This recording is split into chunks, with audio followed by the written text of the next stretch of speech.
Il n'y a pas de beau projet sans une aventure humaine, puisque la finalité même d'un projet, c'est une aventure humaine. Un hôtel, c'est une extraordinaire machine à donner de l'expérience, des émotions, des souvenirs.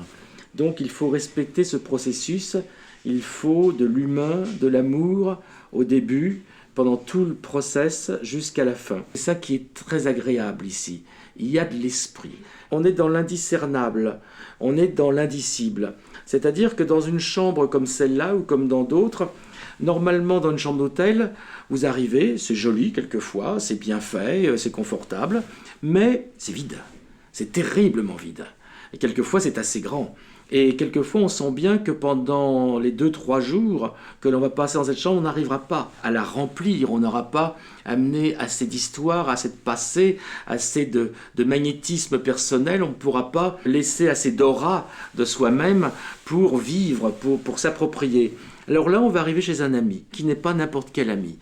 On va rentrer dans une pièce qui est déjà habité par un esprit. Quitte à choisir, quitte à avoir un ami, bah autant le prendre pas bête. Alors on a un petit modèle comme ça, un petit modèle mixé, mais on va dire que c'est Malraux. D'abord il va placer son lit, car c'est là où tout se passe. Donc il va placer son lit, pas forcément comme ferait un bon bourgeois, contre le mur. Hein. Non, lui il va le placer parce qu'il a remarqué que s'il le place comme ça, il a une belle vue, bien cadrée, comme une maison de Malaparte, sur l'Arc de Triomphe, et que le dimanche matin, quand il apporte son petit déjeuner, il y a un joli rayon de soleil qui arrive et qui fait briller le plateau en argent. Donc le lit se place avant tout.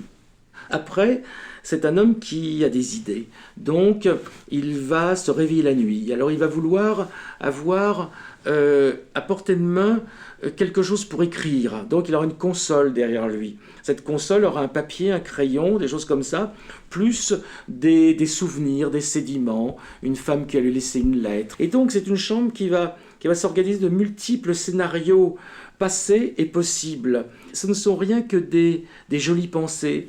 Ce ne sont rien que des gestes, et comme ils sont totalement organiques, comme ils sont naturels, c'est rien que des jolis gestes.